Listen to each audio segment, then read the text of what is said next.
Israel রাষ্ট্রের জন্মের ইতিহাস একটি জটিল ও রাজনৈতিকভাবে সংবেদনশীল বিষয়। প্রাচীন ইসরায়েল ও ইহুদি জাতির ইতিহাস মূলত মধ্যপ্রাচ্যের লেভান্ত অঞ্চল জুড়ে বিস্তৃত, বিশেষ করে বর্তমান ইসরায়েল, প্যালেস্টাইন, লেবানন ও সিরিয়ার কিছু অংশ নিয়ে। ইহুদি জাতির উৎপত্তি প্রায় 3000 বছর আগে আব্রাহাম আলাইহিস সাল্লাম সময় থেকে গণ্য করা হয়, যিনি ছিলেন ইব্রাহিমী ধর্মগুলোর ইহুদি, খ্রিস্টান ও ইসলাম পিতৃতুল্য চরিত্র। হিব্রু বাইবেলের বর্ণনা অনুসারে, আব্রাহামের পুত্র ইসহাক এবং তার পৌত্র ইয়াকুব, যার নাম পরে ইসরায়েল হয়, তার 12 ছেলেই ইসরায়েলি গোত্রের পূর্বসূরি হিসেবে গণ্য হন। এই 12টি গোত্র মিশরে দীর্ঘ সময় দাসত্ব করার পর মোশা আলাইহিস সাল্লাম এর নেতৃত্বে মিশর ত্যাগ করে, যা ইহুদি ইতিহাসে এক্সোডাস নামে পরিচিত।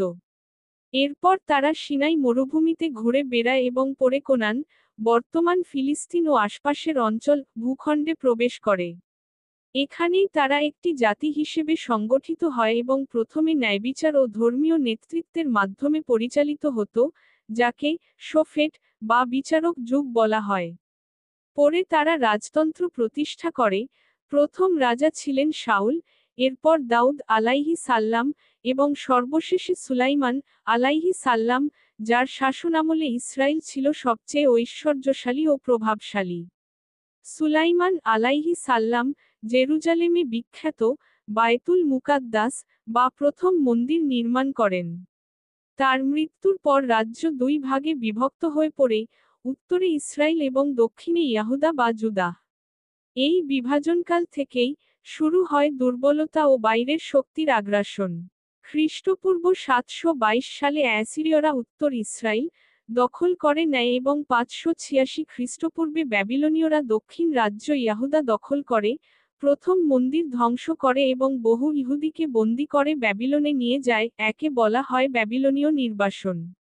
পরবর্তীতে পারস্য সম্রাট করে সেই বান্দীদের মুক্তি দেন এবং দ্বিতীয় মন্দির নির্মিত হয়। এরপর গ্রিক এবং রোমান শাসনের অধীনে ইহুদিরা নিপীড়নের শিকার হতে থাকে। রোমানদের সময় জিউসকে জেরুজালেম মন্দিরে পূজা দেওয়ার আদেশে ইহুদিরা বিদ্রোহ করে, যার ফলশ্রুতিতে 70 খ্রিস্টাব্দে জেরুজালেম ধ্বংস হয়ে যায় এবং দ্বিতীয় মন্দিরও গুঁড়িয়ে দেওয়া হয়। এরপর থেকে ইহুদিরা সারা বিশ্বের বিভিন্ন অঞ্চলে ছড়িয়ে পড়ে, যাকে বলা হয় ডায়াসপোরা বা জাতির নির্বাসন।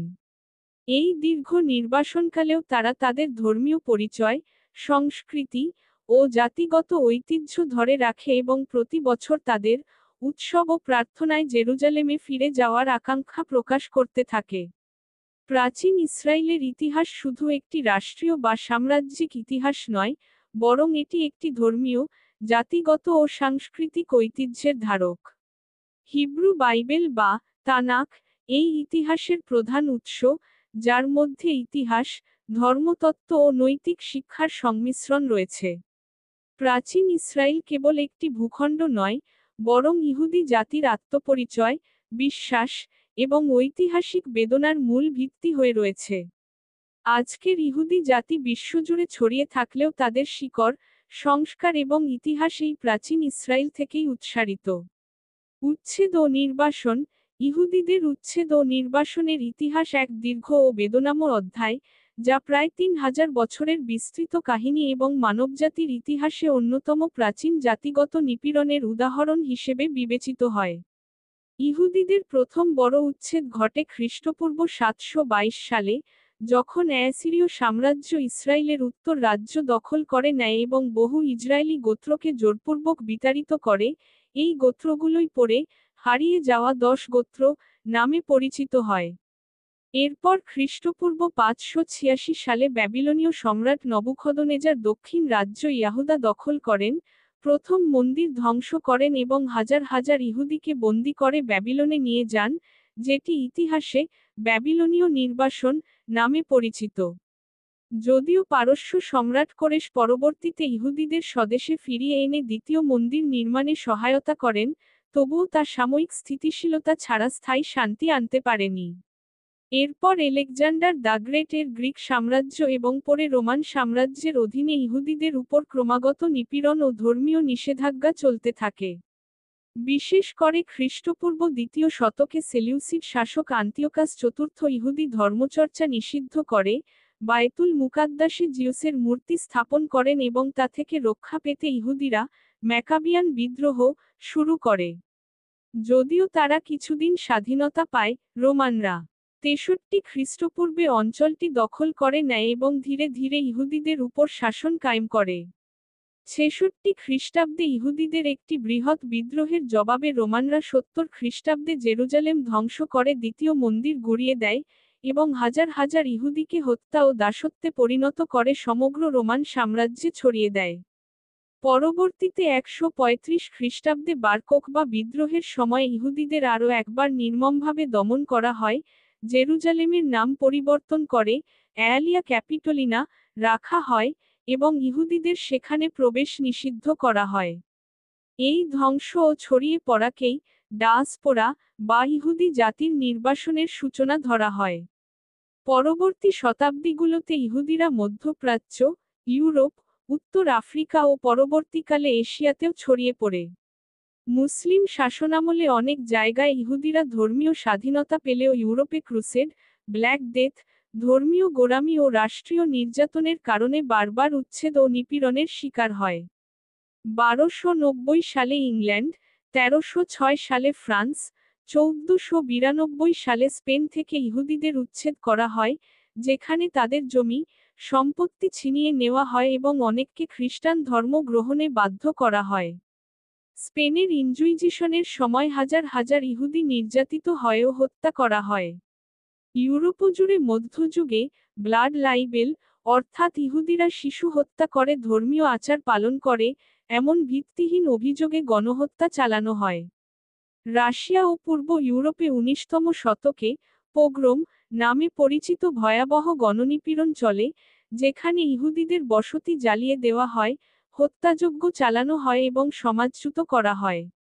এই দীর্ঘ নিপীড়নের ইতিহাসের চূড়ান্ত রূপ দেখা যায় 20তম শতকে নাৎসি জার্মানির অধীনে, যেখানে অ্যাডলফ হিটলারের নেতৃত্বে দ্বিতীয় বিশ্বযুদ্ধের সময় 60 লক্ষ ইহুদিকে পরিকল্পিতভাবে হত্যা করা হয়, যাকে হলোকাস্ট বলা হয়।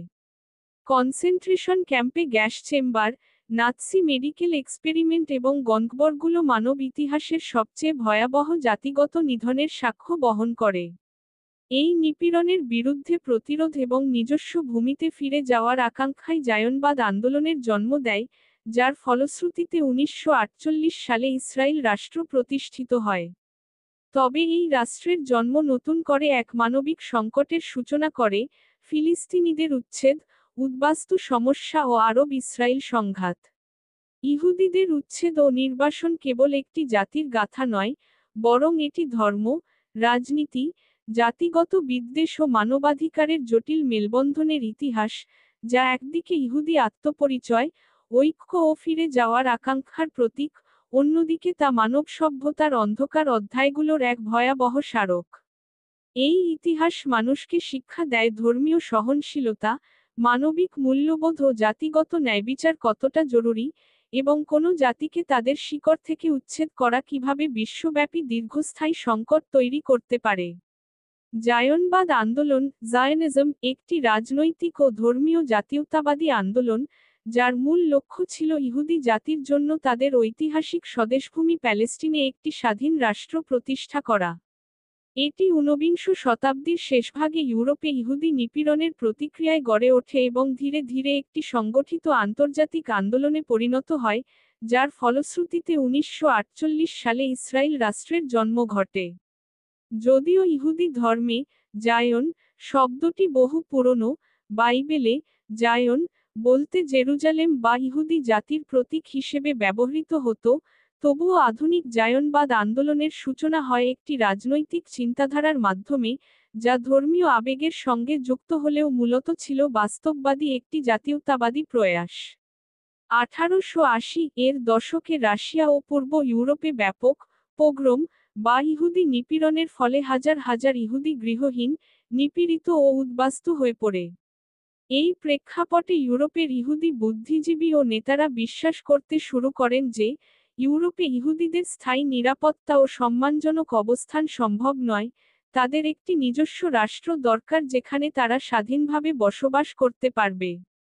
এই ধারণার প্রবক্তাদের মধ্যে অন্যতম ছিলেন থিওডর হার্জল, যিনি 1896 সালে দ্য জুডেনস্টাট, হুইদি রাষ্ট্র নামে একটি বই প্রকাশ করেন এবং তাতে দাবি করেন যে, ইহুদিদের জন্য একমাত্র সমাধান হল একটি স্বতন্ত্র রাষ্ট্র প্রতিষ্ঠা, যেখানে তারা নিজেদের নিয়ন্ত্রণে, নিরাপদ ও স্বাধীনভাবে জীবনযাপন করতে পারবে। পরের বছর, 1897 সালে, তিনি সুইজারল্যান্ডের বাসেলে প্রথম আন্তর্জাতিক জায়নিস্ট কংগ্রেস আহ্বান করেন, যা আধুনিক জায়নবাদ আন্দোলনের একটি মাইলফলক হয়ে ওঠে। এই কংগ্রেসেই প্রথমবারের মতো স্পষ্টভাবে ঘোষিত হয় যে ইহুদি জনগণের জন্য প্যালেস্টিনে একটি জাতীয় আবাসভূমি প্রতিষ্ঠা করা হবে। তখন এই আন্দোলন তিনটি ধারায় বিভক্ত হয়: রাজনৈতিক জায়নবাদ, যা কূটনৈতিক ও আন্তর্জাতিক সমর্থনের মাধ্যমে রাষ্ট্র প্রতিষ্ঠার চেষ্টা করে; ধর্মীয় জায়নবাদ, যা মনে করে প্যালেস্টিনে ফেরা একটি ঈশ্বরদত্ত অধিকার; এবং সাংস্কৃতিক জায়নবাদ, যা মূলত হিব্রু ভাষা ও ইহুদি সংস্কৃতি পুনর্জাগরণের দিকে মনোযোগ দেয়। জায়নবাদ আন্দোলন প্রথম দিকে মূলত ইউরোপ ও রাশিয়ার ইহুদিদের মধ্যে সীমাবদ্ধ থাকলেও দ্রুত তা আমেরিকা ও মধ্যপ্রাচ্যের ইহুদি সম্প্রদায়ের মধ্যেও ছড়িয়ে পড়ে। 1917 সালে ব্রিটিশ সরকার বেলফোর ঘোষণা এর মাধ্যমে ইহুদি জাতীয় আবাসভূমির ধারণাকে আনুষ্ঠানিকভাবে সমর্থন জানায়, যা জায়নবাদ আন্দোলনের জন্য এক বিশাল কূটনৈতিক বিজয় ছিল। এর ফলে ফিলিস্তিনে ইহুদি অভিবাসন শুরু হয়, এবং ধীরে ধীরে সেখানকার সামাজিক অর্থনৈতিক চিত্র পাল্টাতে থাকে। প্রথম বিশ্বযুদ্ধের পর ব্রিটিশরা ফিলিস্তিনের নিয়ন্ত্রণ নেয় এবং 1922 সালে লিগ অব নেশনস ব্রিটেনকে ফিলিস্তিনের উপর ম্যান্ডেট প্রদান করে, যার মধ্যে বেলফোর ঘোষণার বাস্তবায়নের দায়ভারও ছিল। ফলে, 1920 ও 30 এর দশকে ইউরোপ থেকে বহু ইহুদি প্যালেস্টিনে অভিবাসন করতে শুরু করে। তবে এই অভিবাসন আরব জনসংখ্যার মধ্যে ক্ষোভ সৃষ্টি করে, কারণ তারা মনে করত ইহুদিরা তাদের জমি, কাজ ও ভবিষ্যৎ দখল করে নিচ্ছে। এই সময়ে ইহুদি ও আরবদের মধ্যে বিভিন্ন দাঙ্গা, সহিংসতা ও হত্যাকাণ্ড ঘটে। দ্বিতীয় বিশ্বযুদ্ধ ও নাৎসি জার্মানির অধীনে ইহুদি নিধনের ঘটনা, বিশেষ করে হলোকাস্ট, জায়নবাদ আন্দোলনকে নতুন মাত্রা দেয়। 6 মিলিয়ন ইহুদির গণহত্যা গোটা বিশ্বের সামনে দেখিয়ে দেয় যে, ইহুদিদের একটি নিজস্ব রাষ্ট্র না থাকলে তারা কখনো নিরাপদ থাকবে না। যুদ্ধ শেষে বিশ্ব জনমত ইহুদিদের পক্ষে ঝুঁকে পড়ে এবং অনেক দেশ ইহুদি রাষ্ট্র প্রতিষ্ঠার দাবিকে সমর্থন করতে শুরু করে। জাতিসংঘ 1947 সালে ফিলিস্তিনকে দুটি রাষ্ট্রে ভাগ করার প্রস্তাব দেয়, একটি ইহুদি ও অন্যটি আরব রাষ্ট্র। ইহুদিরা এই প্রস্তাব গ্রহণ করে, কিন্তু আরব দেশগুলো তা প্রত্যাখ্যান করে। এর প্রেক্ষিতে 14 মে 1948 সালে ইসরায়েল রাষ্ট্র প্রতিষ্ঠা ঘোষণা করা হয় এবং পরদিন থেকেই শুরু হয় প্রথম আরব-ইসরায়েল যুদ্ধ। যদিও জায়নবাদ আন্দোলনের সফল পরিণতি হিসেবে ইসরায়েল রাষ্ট্রের জন্ম হয়, তবে এর সঙ্গে সঙ্গে নতুন করে শুরু হয় এক মানবিক সংকট, ফিলিস্তিনি জনগণের ব্যাপক উচ্ছেদ, উদ্বাস্তু জীবন এবং অঞ্চল জুড়ে দীর্ঘমেয়াদী সংঘাত। সমালোচকদের মতে, জায়নবাদ একটি উপনিবেশবাদী আন্দোলন হিসেবে কাজ করেছে, যা ফিলিস্তিনে একটি বিদেশি জাতিকে বসতি স্থাপনে সহায়তা করেছে। অন্যদিকে সমর্থকেরা বলেন, এটি নিপীড়িত একটি জাতির আত্মরক্ষার প্রক্রিয়া এবং নিজস্ব স্বদেশে ফিরে আসার ন্যায্য দাবি। আজকের ইসরায়েল রাষ্ট্র এই জায়নবাদ আন্দোলনের চূড়ান্ত ফসল হলেও, এই আন্দোলন এখনও নানা বিতর্ক, রাজনৈতিক মতভেদ ও মানবিক প্রশ্নের জন্ম দিয়ে চলেছে।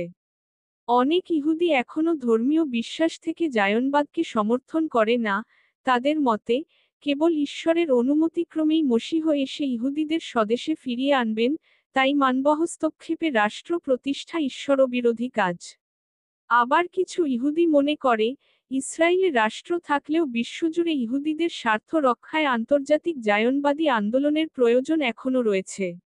অন্যদিকে ফিলিস্তিনিদের দৃষ্টিকোণ থেকে জায়নবাদ মানেই তাদের ভূমি দখল, ইতিহাস মুছে ফেলা ও জাতিগত উচ্ছেদ।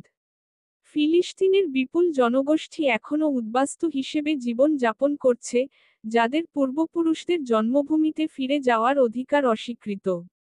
এই সংকট থেকেই জন্ম নেয় প্যালেস্টাইন আন্দোলন, হামাস, ফাতাহ ও অন্যান্য সংগঠন, যারা জায়নবাদ ও ইসরায়েল রাষ্ট্রের বিরুদ্ধে সক্রিয়। সুতরাং, জায়নবাদ আন্দোলন শুধুই একটি জাতীয়তাবাদী আন্দোলন নয়, বরং এটি ধর্ম, ইতিহাস, নিপীড়ন, প্রতিরোধ এবং আন্তর্জাতিক রাজনীতির এক জটিল বিন্যাস। এর মাধ্যমে একটি জাতি তাদের শিকড়ের দিকে ফিরে যেতে সক্ষম হলেও, অন্য একটি জাতির দীর্ঘস্থায়ী বেদনার সূচনা ঘটে। এই বাস্তবতা আমাদের মনে করিয়ে দেয়, কোনো ঐতিহাসিক আন্দোলনই একমাত্র সত্যকে প্রতিনিধিত্ব করে না, বরং তা নানা পক্ষের বয়ান ও অভিজ্ঞতায় পূর্ণ থাকে। আজও জায়নবাদ শব্দটি ইহুদিদের কাছে মুক্তির প্রতীক হলেও, অনেক আরব ও মুসলিম জনগোষ্ঠীর কাছে এটি নিপীড়ন ও বেদনার প্রতিচ্ছবি। ইতিহাস, রাজনীতি ও মানবিকতা, এই তিনটি মাত্রা থেকেই জায়নবাদ আন্দোলনকে বোঝা এবং বিশ্লেষণ করা জরুরি। যাতে ভবিষ্যতের জন্য আরও মানবিক, ন্যায়ভিত্তিক ও সহনশীল বিশ্ব গঠনে আমরা সচেতন ভূমিকা রাখতে পারি। প্রথম বিশ্বযুদ্ধ ও বেলফোর ঘোষণা। প্রথম বিশ্বযুদ্ধ 1914-1918 আধুনিক ইতিহাসের অন্যতম গুরুত্বপূর্ণ যুদ্ধ, যা শুধু ইউরোপ নয়, বিশ্ব রাজনীতির মানচিত্র ও ক্ষমতার ভারসাম্যে বিশাল পরিবর্তন এনেছিল। এই যুদ্ধের সূত্রপাত হয় অস্ট্রিয়া হাঙ্গেরির যুবরাজ ফ্রাঞ্জ ফার্দিনান্ডের সারাইভোতে হত্যা থেকে, কিন্তু তা দ্রুতই বৃহৎ শক্তিগুলোর মধ্যে এক সর্বব্যাপী সংঘর্ষে রূপ নেয়। প্রধানত কেন্দ্রীয় শক্তি, জার্মানি, অস্ট্রিয়া হাঙ্গেরি, অটোমান সাম্রাজ্য ও মিত্র শক্তির ব্রিটেন, ফ্রান্স, রাশিয়া, পরবর্তীতে যুক্তরাষ্ট্র, মধ্যে যুদ্ধ চলে। এই সময় মধ্যপ্রাচ্য ছিল অটোমান সাম্রাজ্যের অধীন, এবং ফিলিস্তিন ছিল তার অংশ। যুদ্ধের এক পর্যায়ে ব্রিটেন মধ্যপ্রাচ্যে নিজেদের প্রভাব বাড়াতে চায়, এবং এজন্য তারা একাধিক পক্ষের সঙ্গে প্রতিশ্রুতি ও গোপন চুক্তিতে লিপ্ত হয়। একদিকে তারা আরবদের প্রতিশ্রুতি দেয় যে, অটোমানদের বিরুদ্ধে বিদ্রোহ করলে স্বাধীন আরব রাষ্ট্র গঠন করতে দেওয়া হবে, হুসেইন ম্যাকমাহন চিঠি, অন্যদিকে 1916 সালের সাইক্স-পিকো চুক্তিতে ফ্রান্সের সঙ্গে মধ্যপ্রাচ্য ভাগাভাগি করে। এরই মধ্যে, 1917 সালের 2 নভেম্বর ব্রিটেন একটি গুরুত্বপূর্ণ রাজনৈতিক ঘোষণা দেয়, যেটি ইতিহাসে বেলফোর ঘোষণা, বালফোর ডেক্লারেশন নামে পরিচিত। ব্রিটেন তৎকালীন পররাষ্ট্রমন্ত্রী লর্ড আর্থার জেমস বেলফোর এই ঘোষণাপত্রটি পাঠান লর্ড রোথচাইল্ডের কাছে, যিনি ব্রিটিশ ইহুদি সমাজের একজন গুরুত্বপূর্ণ নেতা। এই ঘোষণায় বলা হয়, His Majesty's government view with favor the establishment in Palestine of a national home for the Jewish people, অর্থাৎ, ব্রিটিশ সরকার ইহুদি জনগণের জন্য ফিলিস্তিনে একটি জাতীয় আবাসভূমি গঠনে সহানুভূতিশীল এবং এ লক্ষ্যে প্রয়োজনীয় প্রচেষ্টা চালাবে। এটি ছিল একটি সুপরিকল্পিত কূটনৈতিক পদক্ষেপ, যার উদ্দেশ্য ছিল ইউরোপ ও আমেরিকার প্রভাবশালী ইহুদি সম্প্রদায়ের সমর্থন অর্জন করা, বিশেষত তখনকার যুদ্ধ পরিস্থিতিতে ব্রিটেন প্রয়োজন ছিল আর্থিক ও রাজনৈতিক সমর্থন। তদ্ব্যতীত, ব্রিটেন চেয়েছিল যুদ্ধ শেষে মধ্যপ্রাচ্যে নিজেদের আধিপত্য বজায় রাখতে এবং ফিলিস্তিনে একটি বিশ্বস্ত সম্প্রদায়, ইহুদি, বসিয়ে অঞ্চলটি নিয়ন্ত্রণে রাখতে। যদিও বেলফোর ঘোষণা ছিল মাত্র একটি চিঠি, তবুও এর রাজনৈতিক তাৎপর্য ছিল গভীর। এটি প্রথমবারের মতো একটি বিশ্বশক্তির পক্ষ থেকে ফিলিস্তিনে ইহুদি রাষ্ট্র প্রতিষ্ঠার প্রতি প্রকাশ্য সমর্থন। এই ঘোষণার পর বিশ্বজুড়ে জায়নবাদী আন্দোলনে নতুন গতি আসে, এবং ইউরোপ থেকে ইহুদি অভিবাসনের ঢল নামে প্যালেস্টাইনে। কিন্তু এর ফলাফল ভয়াবহ দ্বন্দ্বের জন্ম দেয়। ফিলিস্তিনে তখন সংখ্যাগরিষ্ঠ ছিল আরব মুসলিম ও খ্রিস্টান জনগণ, যারা এই ঘোষণাকে তাদের স্বার্থের বিরুদ্ধে এক ষড়যন্ত্র হিসেবে দেখেছিল। তারা মনে করেছিল, ব্রিটেন তাদের সঙ্গে স্বাধীনতার প্রতিশ্রুতি দিয়েও একেবারে বিপরীত পথে হাঁটছে। বেলফোর ঘোষণার কারণে ইহুদি আরব সম্পর্কের অবনতি ঘটে, এবং ব্রিটিশ শাসনের অধীনে ফিলিস্তিনে বারবার সহিংসতা, বিদ্রোহ ও দাঙ্গা দেখা দেয়। 1920 সালের পর ব্রিটেন ফিলিস্তিনে ম্যান্ডেট শাসন চালু করে এবং এই ঘোষণার বাস্তবায়নের লক্ষ্যে সেখানে ইহুদি জাতীয় প্রতিষ্ঠানের অনুমোদন দেয়, যা আরব জনগণের মধ্যে ক্ষোভের সৃষ্টি করে। ফিলিস্তিনের আরবরা এই ঘোষণা বাতিলের দাবি জানায়, কিন্তু ব্রিটিশ প্রশাসন তা অগ্রাহ্য করে। ইহুদিদের আবাসভূমি গঠনের এই পরিকল্পনা পরবর্তীতে ইসরায়েল রাষ্ট্র প্রতিষ্ঠার ভিত্তি রচনা করে। তবে এটি একই সঙ্গে ফিলিস্তিনি জনগণের উচ্ছেদ, দীর্ঘ রাজনৈতিক সংঘাত ও মানবিক সংকটের সূচনা করে, যার রেশ আজও চলছে। বেলফোর ঘোষণা তাই একদিকে ইহুদি ইতিহাসে একটি বিজয়ের প্রতীক, অন্যদিকে আরব ইতিহাসে বিশ্বাসঘাতকতার দৃষ্টান্ত হিসেবে বিবেচিত। এই ঘোষণাই পরবর্তী শতাব্দীতে মধ্যপ্রাচ্য সংঘাতের ভিত্তিপ্রস্তর স্থাপন করে এবং এর প্রভাব আজও আন্তর্জাতিক রাজনীতিতে প্রতিফলিত হয়। প্রথম বিশ্বযুদ্ধ ও বেলফোর ঘোষণার সংযোগ আমাদের বুঝিয়ে দেয় কিভাবে সাম্রাজ্যবাদী স্বার্থ, ধর্মীয় জাতীয়তাবাদ এবং কূটনৈতিক প্রতিশ্রুতির দ্বন্দ্ব একসাথে মিলে ইতিহাসের গতিপথ বদলে দেয়।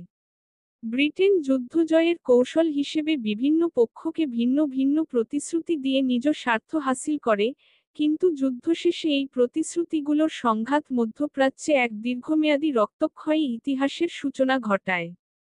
ফিলিস্তিন সমস্যার মূল শিকড় তাই খুঁজে পাওয়া যায় এই যুদ্ধকালীন ঘোষণা এবং এর রাজনৈতিক প্রেক্ষাপটে, যা আজও বহু জাতি ও সম্প্রদায়ের জীবনকে গভীরভাবে প্রভাবিত করে চলেছে। ব্রিটিশ শাসন ও ইহুদি অভিবাসন। 1917 সালের বেলফোর ঘোষণার পর ব্রিটিশ সরকার 1920 সালের লিগ অব নেশনস এর মাধ্যমে ফিলিস্তিনের উপর আনুষ্ঠানিকভাবে ম্যান্ডেট লাভ করে এবং এর ফলে শুরু হয় ব্রিটিশ শাসনকাল 1920-1948, যা ফিলিস্তিনের ইতিহাসে গভীর ও বিতর্কিত প্রভাব ফেলে। ব্রিটিশ শাসনের অন্যতম বৈশিষ্ট্য ছিল একই সঙ্গে ইহুদি অভিবাসনকে উৎসাহ দেওয়া এবং আরব অসন্তোষকে দমন করার প্রচেষ্টা, যার ফলে এই সময়টিকে দ্বৈত নীতির শাসন বলেও অভিহিত করা হয়।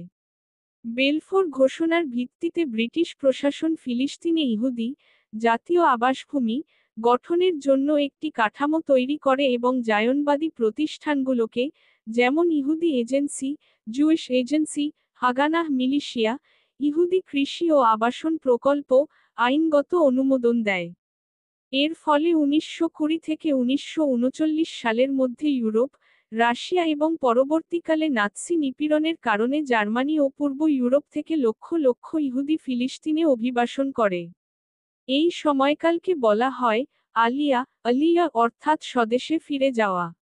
প্রথম আলিয়া শুরু হয়েছিল 1882 সালেই, কিন্তু ব্রিটিশ শাসনে এসে তা নিয়ন্ত্রিত, সংগঠিত এবং রাজনৈতিকভাবে শক্তিশালী হয়ে ওঠে। ইহুদি অভিবাসীরা শুধু বসবাস করতে আসেনি, তারা প্যালেস্টাইনে একটি রাষ্ট্র গঠনের লক্ষ্য নিয়েই আসে।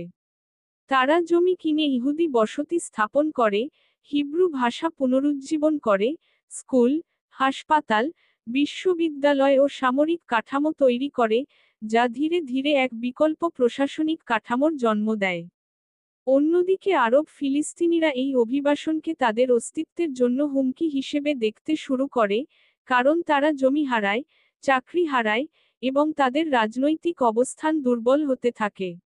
1920 এর দশকে কিছু আরব বিদ্রোহ হলেও 1936-39 সালে আরবদের একটি বড় আন্দোলন শুরু হয়, ফিলিস্তিন আরব বিদ্রোহ, যা ছিল ইহুদি অভিবাসন ও ব্রিটিশ শাসনের বিরুদ্ধে একটি গণবিদ্রোহ।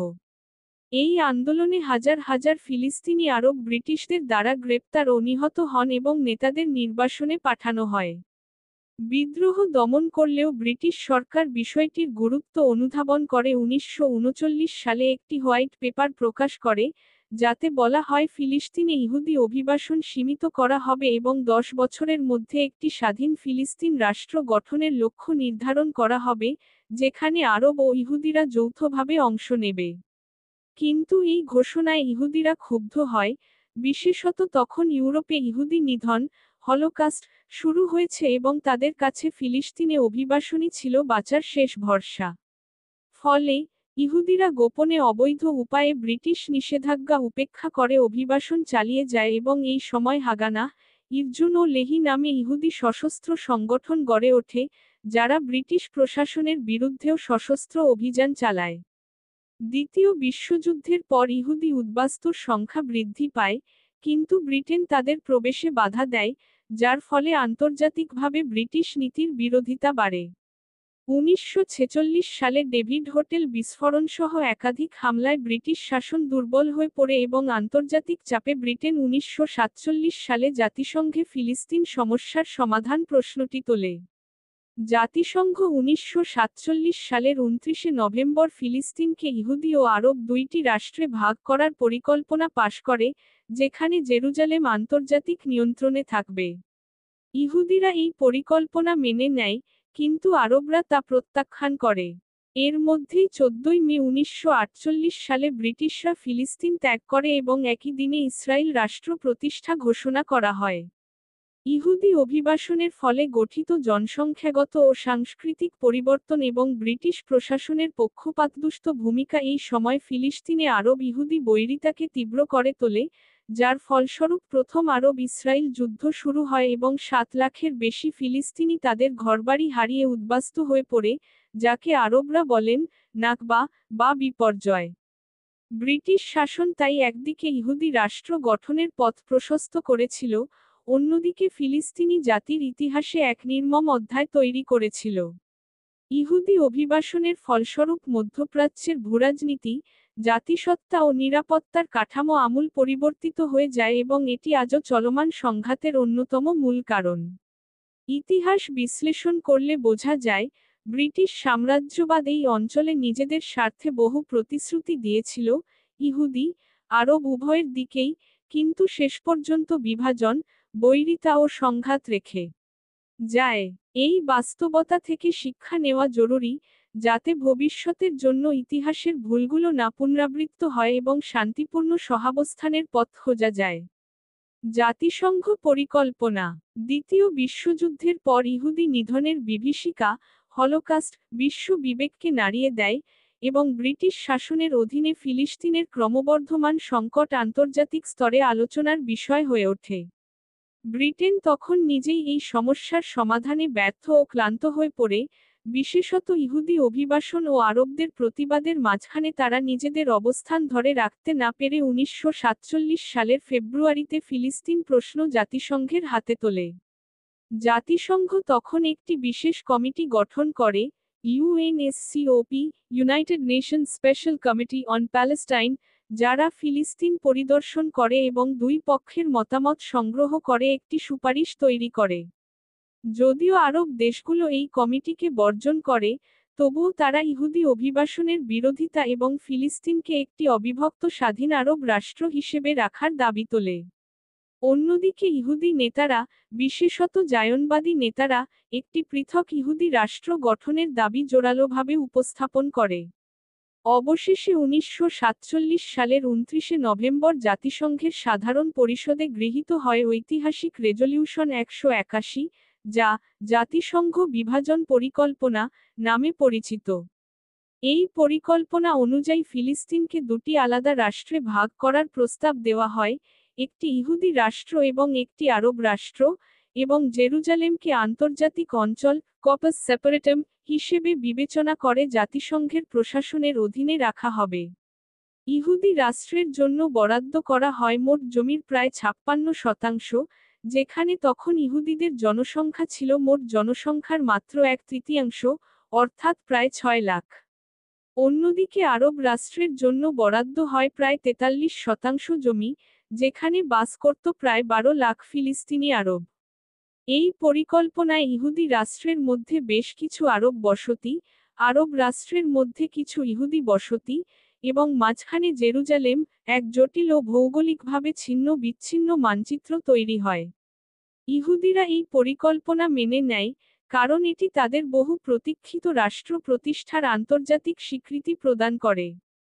তবে আরব রাষ্ট্রগুলি ও ফিলিস্তিনি আরবরা এই পরিকল্পনা সরাসরি প্রত্যাখ্যান করে, কারণ তারা মনে করে এই বিভাজন ছিল অন্যায্য, ঐতিহাসিক অধিকার লঙ্ঘনকারী এবং সংখ্যাগরিষ্ঠ আরব জনগোষ্ঠীকে জমির অধিকাংশ থেকে বঞ্চিত করে এক সংখ্যালঘু সম্প্রদায়কে বিশেষ সুবিধা দেওয়া হয়েছে।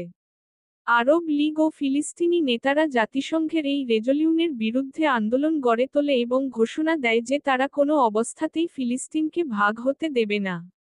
এরই পরিপ্রেক্ষিতে 1947 সালের শেষ দিকে ফিলিস্তিনে ব্যাপক সংঘর্ষ শুরু হয়, ইহুদি ও আরবদের মধ্যে গৃহযুদ্ধ শুরু হয়, বিশেষত যেখানে উভয় সম্প্রদায় পাশাপাশি বসবাস করত, সেই সব অঞ্চলে দাঙ্গা, সহিংসতা ও হত্যা নিত্যনৈমিত্তিক ঘটনায় পরিণত হয়। 1948 সালের 14 মে, যখন ব্রিটেন ফিলিস্তিন থেকে তাদের শাসন তুলে নেয়, তখন ইহুদি নেতারা তেল আবিবে এক ঐতিহাসিক ঘোষণা দেন, ইসরায়েল রাষ্ট্র প্রতিষ্ঠা করা হল।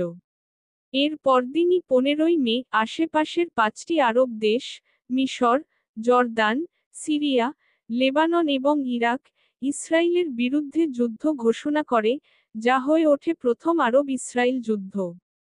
এই যুদ্ধে ইসরায়েল কেবল টিকে যায়নি, বরং তারা জাতিসংঘ পরিকল্পনায় নির্ধারিত সীমার চেয়েও বেশি ভূখণ্ড দখল করে নেয়, অর্থাৎ প্রায় 78% ফিলিস্তিন ভূখণ্ড তাদের নিয়ন্ত্রণে চলে যায়। পশ্চিম তীর চলে যায় জর্দানের অধীনে, এবং গাজা আসে মিশরের নিয়ন্ত্রণে। জেরুজালেম দুই ভাগে বিভক্ত হয়, পূর্ব জেরুজালেম আরবদের নিয়ন্ত্রণে এবং পশ্চিম অংশ ইহুদিদের। এই যুদ্ধের সর্বাধিক ক্ষতিগ্রস্ত হয় ফিলিস্তিনি আরব জনগণ, যাদের মধ্যে প্রায় 7 লাখ লোক ঘরবাড়ি হারিয়ে উদ্বাস্তু হয়ে পড়ে, এবং তাদের গ্রাম ও শহরগুলো ধ্বংস করে দেওয়া হয় বা পরবর্তীতে ইসরায়েলি বসতিতে রূপান্তরিত হয়। জাতিসংঘ বিভাজন পরিকল্পনা তাই বাস্তবে আর কার্যকর হয়নি, আরবরা তা মানেনি, ইহুদিরা তা অতিক্রম করেছে, এবং ব্রিটেন তাদের দায় এড়িয়ে চলে যায়। পরবর্তী বছরগুলোতে এই পরিকল্পনার ভিত্তিতে বহুবার শান্তি আলোচনা শুরু হলেও তা কখনোই পূর্ণ বাস্তবায়নে পৌঁছায়নি। আজও ফিলিস্তিন সমস্যার মূল রাজনৈতিক প্রশ্নগুলোর মধ্যে রয়েছে 1947 সালের এই বিভাজন পরিকল্পনা, উদ্বাস্তুদের অধিকার, জেরুজালেমের নিয়ন্ত্রণ, সীমান্ত নির্ধারণ এবং দুটি রাষ্ট্র প্রতিষ্ঠার প্রশ্ন। ইতিহাসে জাতিসংঘ পরিকল্পনা একটি মাইলফলক, কারণ এটি ছিল আন্তর্জাতিক সম্প্রদায়ের একটি সরাসরি হস্তক্ষেপ ও সমাধানের প্রচেষ্টা, কিন্তু বাস্তবের জটিল ভূরাজনৈতিক বাস্তবতায় তা পরিণত হয় এক দীর্ঘ সংঘাতের সূচনায়। এই পরিকল্পনার মাধ্যমে ইসরায়েল রাষ্ট্র প্রতিষ্ঠার পথ খুলে যায়, কিন্তু একই সঙ্গে ফিলিস্তিনিদের জন্য শুরু হয় দীর্ঘ নিগ্রহ, বিতাড়ন ও রাষ্ট্রহীনতার এক নিষ্ঠুর অধ্যায়, যার সমাপ্তি এখনো হয়নি। ইসরায়েল রাষ্ট্রের জন্ম। ইসরায়েল রাষ্ট্রের জন্ম মধ্যপ্রাচ্যের ইতিহাসে এক যুগান্তকারী ও বিতর্কিত ঘটনা, যার শিকড় নিহিত আছে ইউরোপের 19 শতকের শেষভাগের জায়নবাদ আন্দোলন, প্রথম বিশ্বযুদ্ধের বেলফোর ঘোষণা, ব্রিটিশ ম্যান্ডেট শাসন এবং দ্বিতীয় বিশ্বযুদ্ধের ভয়াবহ ইহুদি নিধনের প্রেক্ষাপটে। জায়নবাদ জায়নিজম ছিল একটি রাজনৈতিক আন্দোলন, যার লক্ষ্য ছিল বিশ্বব্যাপী ছড়িয়ে থাকা ইহুদি জনগণকে ঐতিহাসিক ভূমি প্যালেস্টাইনে একত্রিত করে একটি জাতীয় আবাসভূমি প্রতিষ্ঠা করা। 1897 সালে থিওডর হার্জল এই আন্দোলনের প্রতিষ্ঠাতা হিসেবে সুইজারল্যান্ডে প্রথম বিশ্ব জায়নবাদ কংগ্রেস আয়োজন করেন এবং সেখানে প্যালেস্টাইনকে ইহুদি রাষ্ট্র গঠনের জন্য নির্ধারণ করেন। প্রথম বিশ্বযুদ্ধের সময় ব্রিটিশ সরকার 1917 সালে বেলফোর ঘোষণার মাধ্যমে ইহুদিদের একটি জাতীয় আবাসভূমি গঠনের পক্ষে সমর্থন জানায়, যদিও তারা একই সঙ্গে আরবদের স্বাধীনতার প্রতিশ্রুতি দিয়েছিল। যুদ্ধ শেষে ব্রিটেন ফিলিস্তিনের উপর ম্যান্ডেট লাভ করে এবং শাসনের সময় ইহুদি অভিবাসনকে উৎসাহিত করে। ইউরোপ, রাশিয়া ও নাৎসি জার্মানির ইহুদি নিপীড়নের কারণে লাখো ইহুদি ফিলিস্তিনে চলে আসে, সেখানে কৃষি কলোনি, স্কুল, হাসপাতাল ও সামরিক কাঠামো গড়ে তোলে এবং একটি সংগঠিত সমাজ প্রতিষ্ঠা করে। অপরদিকে, স্থানীয় ফিলিস্তিনি আরবরা ক্রমশ উদ্বিগ্ন হয়ে পড়ে, কারণ জমি হারানো, রাজনৈতিক অধিকার হ্রাস এবং ব্রিটিশ প্রশাসনের পক্ষপাতী ভূমিকার কারণে তারা বঞ্চিত হতে থাকে। 1936-39 সালে আরব বিদ্রোহ ও ব্রিটিশ দমননীতি সংঘাতকে আরও গভীর করে তোলে। দ্বিতীয় বিশ্বযুদ্ধের পর হলোকাস্টে 60 লাখ ইহুদির নির্মম হত্যাকাণ্ড বিশ্বজনমতকে ইসরায়েল রাষ্ট্র গঠনের পক্ষে উস্কে দেয়। ব্রিটিশ সরকার তখন তাদের শাসন চালিয়ে যেতে অপারগ হয়ে 1947 সালে ফিলিস্তিন সমস্যা জাতিসংঘে তোলে। জাতিসংঘ বিভাজন পরিকল্পনা গ্রহণ করে, যাতে ফিলিস্তিনকে একটি ইহুদি ও একটি আরব রাষ্ট্রে ভাগ করার প্রস্তাব দেওয়া হয়। ইহুদিরা এই প্রস্তাব মেনে নিলেও আরবরা তা প্রত্যাখ্যান করে এবং সংঘর্ষ শুরু হয়। 1948 সালের 14 মে ব্রিটিশরা ফিলিস্তিন ছেড়ে চলে গেলে, ইহুদি নেতা ডেভিড বেন গুরিয়ন তেল আবিবে আনুষ্ঠানিকভাবে ইসরায়েল রাষ্ট্র ঘোষণার মাধ্যমে হাজার বছর পর একটি ইহুদি রাষ্ট্রের পুনর্জন্ম ঘটান। এই ঘোষণার পরের দিনই 15 মে মিশর, জর্ডান, সিরিয়া, লেবানন ও ইরাক ইসরায়েলের বিরুদ্ধে যুদ্ধ ঘোষণা করে, যা প্রথম আরব-ইসরায়েল যুদ্ধে পরিণত হয়। যুদ্ধের ফলাফলস্বরূপ ইসরায়েল জাতিসংঘে বরাদ্দকৃত সীমার চেয়ে বেশি ভূখণ্ড দখল করে নেয় এবং প্রায় 7 লাখ ফিলিস্তিনি উদ্বাস্তু হয়ে যায়। এই ঘটনাকে আরবরা বলেন নাকবা বা বিপর্যয়। ইসরায়েল রাষ্ট্র গঠনের পরপরই যুক্তরাষ্ট্র ও সোভিয়েত ইউনিয়ন তাকে স্বীকৃতি দেয় এবং ধীরে ধীরে বিশ্বের বিভিন্ন দেশ একে স্বীকৃতি দিতে থাকে। ইসরায়েল জাতিরাষ্ট্র গঠনের পেছনে ছিল ঐতিহাসিক, ধর্মীয় ও রাজনৈতিক দাবির মিশ্রণ, কিন্তু এর ফলে ফিলিস্তিনিদের জন্য শুরু হয় রাষ্ট্রহীনতা, উদ্বাস্তু জীবন এবং দীর্ঘ রাজনৈতিক সংকটের এক করুণ অধ্যায়। ইসরায়েল রাষ্ট্রের জন্ম তাই শুধুই একটি জাতির স্বাধীনতা লাভ নয়, বরং একটি ভূখণ্ডে দুটি জাতির অস্তিত্ব ও অধিকারের সংঘর্ষের সূচনা, যা আজও মধ্যপ্রাচ্যের রাজনৈতিক স্থিতিশীলতার পথে প্রধান অন্তরায় হয়ে রয়েছে।